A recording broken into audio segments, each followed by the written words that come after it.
Hindi lang po sa langis, kundi pati sa iba pang pangunahing bilihin gaya ng delata, noodles at bottled water, may inaasahang taas presyo sa Abril.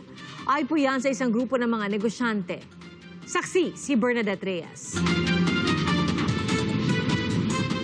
Todo pagbabudget ang ginagawa ngayon ni Carmina. Dahil sa mahal ng petrolyo, nasa 200 piso na lang daw ang kinikita ng kanyang mister na jeepney driver. Mababawasan mo yung pagbawas po ng bilihin namin ng mga grocery. Yung murang bilihin na lang po ang bibiling ko na lang po. Lalo nang mahirap po ang kumita po ngayon eh. Nagpapadala man ng panggastos ang anak niyang OFW, di pa rin sumasapat dahil nagmahal na rin anya ang mga bilihin sa palengke. Pero mukhang mas maghihigpit pa ng sinturon ngayon si Carmina. Ayon sa Philippine Amalgamated Supermarkets Association, may taas presyo sa ilang produktong ibinebenta nila sa Metro Manila simula sa April 1. Nag-abiso na raw sa kanila na magtataas presyo ang mga manufacturer ng ilang produkto gaya ng delata, noodles, bottled water at iba pa. Sa mga probinsya, may paggalaw na nila sa presyo ng ilang produkto. Shipping, tumaas by 30 to 45% eh. So, ang laki ng tinaas. Yung iba, kapag shipping hanggang port or pier, dadalhin pa dun sa tindahan. So, another tracking na naman ang babayaran. Hindi rin anya tiyak kung isang beses lang ito. Pwedeng maulit, hindi natin alam. No? Kasi they have to increase by 20% for example. Siyempre nakatingin na sila sa merkado, sa reaction ng behavior ng consumers. Kung malaking tinaas sila, baka mag-shift nga ng brand ng tao. So, takot rin sila, kaya dahan-dahan lang. Sabi rin ng Department of Agriculture, kung patuloy pa ang krisis, maaaring umabot sa halos 600 pesos ang kada kilo ng karning baboy, habang 300 pesos naman ang kada kilo ng manok.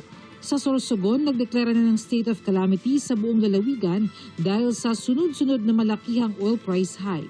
Sa ilalim nito, pinapayagan ng provincial government na gamitin ang Local Disaster Risk Reduction Management Fund kabilang ang Quick Response Fund. At dahil may state of calamity sa Sorsogon, otomatikong ipatutupad ang price freeze sa mga pangunahing pangangailangan tulad ng nakasaad sa Republic Act 7581 o Price Act.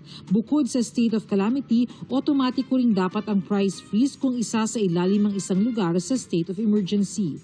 Pero paano naman sa umiiral sa bansa ngayon na state of national energy emergency? Ayon sa DTI, walang umiiral na nationwide price freeze sa ngayon. Pero nakaalerto naman nila sila para tiyaking nasusunod ang mga suggested retail price at presyo ng iba pang kalakal. Ang palasyo naman, sinabing pinag-aaralan nila kung magpapatupad ng price freeze. Aaralin po ito. At ito po ay babalansihin at kung ano ang nararapat para po hindi lang isang sektor ang maaapektuhan. Balanse para sa oil industries, balanse para sa taong bayan. At dahil na rin sa state of national energy emergency, nagpaalala ang Meralco na magtipid muna ng konsumo ng kuryente.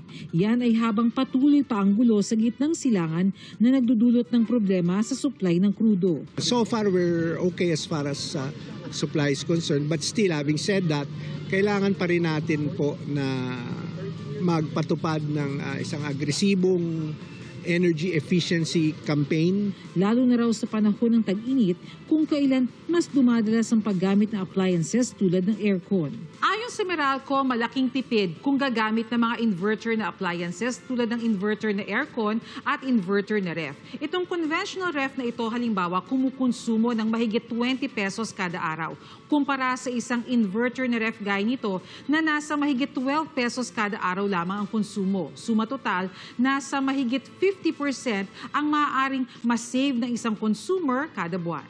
At habang wala pang katiyakan ng paggalaw sa presyo ng mga produkto, patuloy munang magtiis ang mga apektado. Katulad yan, bawat saan kami pumunta, mahal po ang bilihin. Magtipid na lang po kami. Para sa GMA Integrated News, ako si Bernadette Reyes, ang inyong saksi.